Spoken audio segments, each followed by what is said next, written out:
Hello everybody and welcome to Cooking with Jenny. Today we are finally making the Christmas cake. You will need a 23 centimetre or 9 inch in old money cake tin, and you need to put a double layer of greaseproof paper in the bottom to prevent your Christmas cake from sticking. I tend to do a double circle and cut it out like so. Next you will need to grease the inside of the cake tin. Personally I like to use unsalted butter. Then I get the roll of greaseproof paper and I roll it around the outside of the cake tin so that I've got a rough guess of how long I need to cut this to make the sides. Then simply cut them out, and they will need to be doubled up for your double wall of greaseproof paper so that your cake doesn't stick.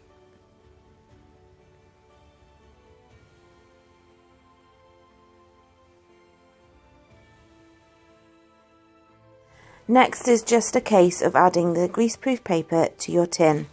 I tend to start by putting the circle in the bottom and then working on the walls. Remember to double this up. I know I keep saying this, but it really is important with a Christmas cake. So fold it in half, pop it inside, and just work on really getting it down as far as you can so that there isn't any gap between the circle and the walls. Then when you've got this in, cut off the excess that you will have because there will be an overlap on the walls. This is a tedious job, but it really is important to get this right at the beginning. So now on to the cake. First ingredient you will need is 250 grams of softened unsalted butter. I'm using my very old food mixer, but it works for me. However, if you prefer, you can mix this by hand.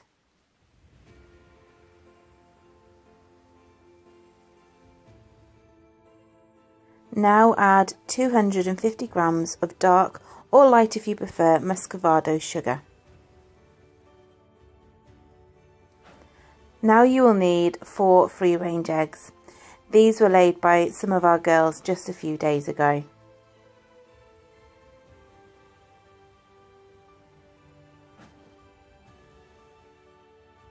Next up is 1½ tablespoons of black treacle. My top tip for this is to get a glass of hot water, put your spoon in it first before you get the black treacle out, then it doesn't stick quite so badly.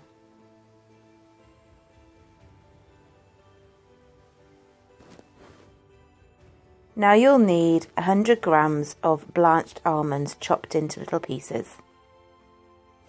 Now is just a case of putting your food processor to go and watch your ingredients mix together, and keep going until they are thoroughly combined.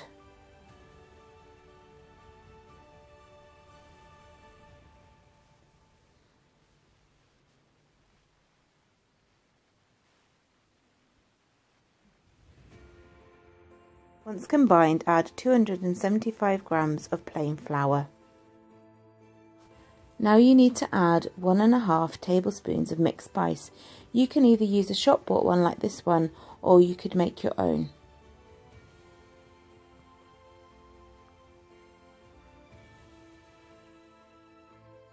Now put the food processor on to go again. Make sure that the ingredients are thoroughly combined before we move to the final stage.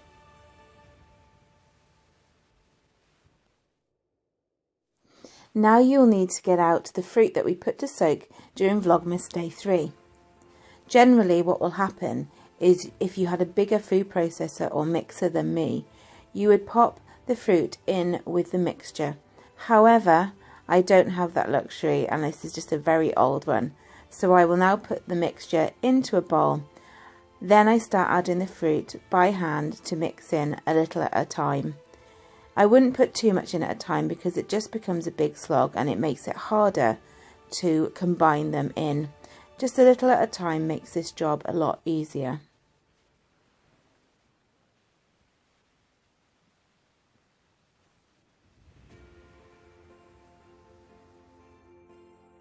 Once all the fruit has been added, it looks like this. The bowl is very full and it smells just delicious.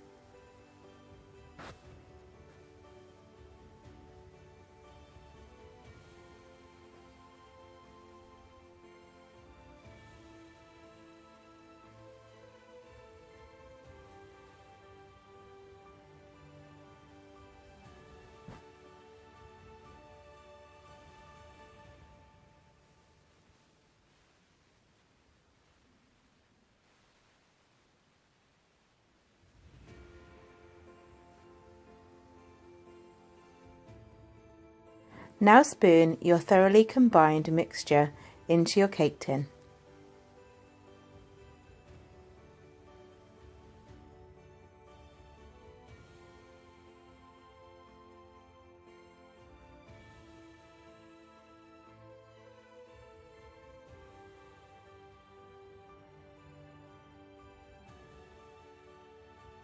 Once all the mixture is in and has been levelled out, it will look like this.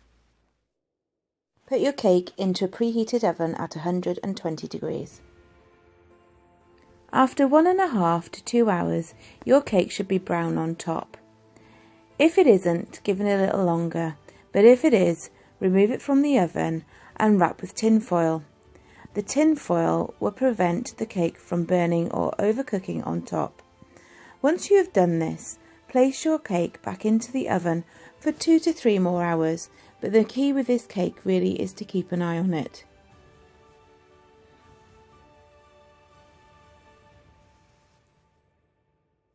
Once you think that your cake is cooked, you should remove it from the oven and check. The best way to do so is to get a skewer and check in several places by placing it into the cake and taking it out.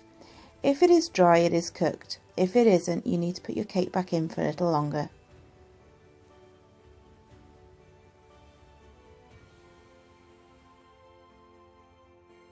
Once the cake is cooled, remove it from the tin and use your skewer to put holes in it and to feed it with a little more brandy. I use a syringe, but you don't really have to be this accurate if you don't want to. Now to get the cake ready to be stored. You will need to wrap it into 2 extra layers of greaseproof paper, remembering not to remove the original greaseproof paper that you used to line your cake tin, because this will help to keep the moisture in your cake.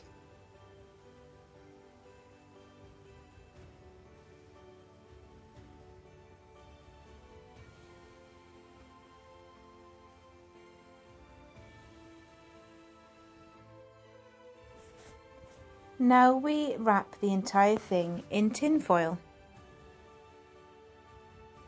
I tend to use a double layer as I did with the greaseproof paper. This helps to prevent air getting to your cake.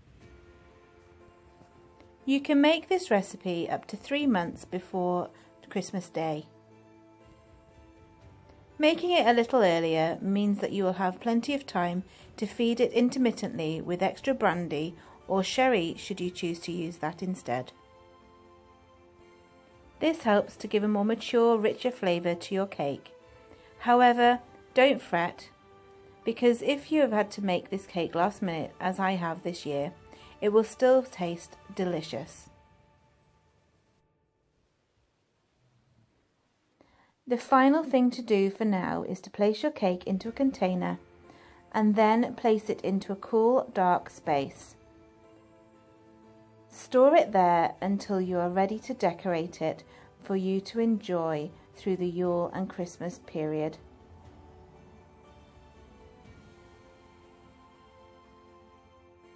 I hope you liked joining me to make the Christmas cake this year. One more stage to go and we'll be there.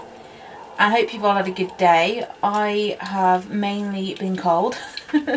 It's not gone past -2 here today. Had to walk up to do the sheeps and they did not appreciate it at all because they were all absolutely fine with lots of food left, but it's part of the ownership. You have to make sure they're all okay, and it is really nice just to get to see them even if it's really cold and you can't really do much other than give them a cutch.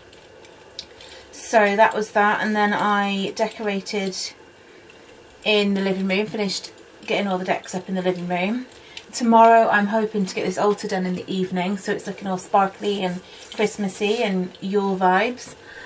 And I've also got to pop to town, I've got to go to the shop and get a cake board, very boring, and a few other bits to finish the cake because they didn't arrive in my online order. I'm not worrying too much because usually when somebody says it's out of stock, it's usually in stock if you go in the shop. So hopefully I can find what I need to find. And I also want to get some, well, either pomerades or my wreaths done tomorrow. Sounds like a lot to get done in a day with everything else non-Vlogmas Yule Christmas. that I have to do, but hopefully, fingers crossed, I will get it all done, or at least some of it. But for now, it is day 13 of Vlogmas, so we have to open this. Let's see what we have for today. Oh, it's getting very empty now. And 13 is on top, and I can see 14 behind it for tomorrow, which is handy. I think we've got a wax melt today. Let's see which one it is. I can't open it. So we have Santa, and it is Frosted Petals. I've not had this one before. It is, oh, can I read that? Oh, I can't read that, it's too short, it's too small. The writing is too small even for me to see. But I will pop it in a warmer and we will do a time lapse, and I will let you know how it smells tomorrow. Thanks for joining me today. Brightest blessings to you all. Goodbye.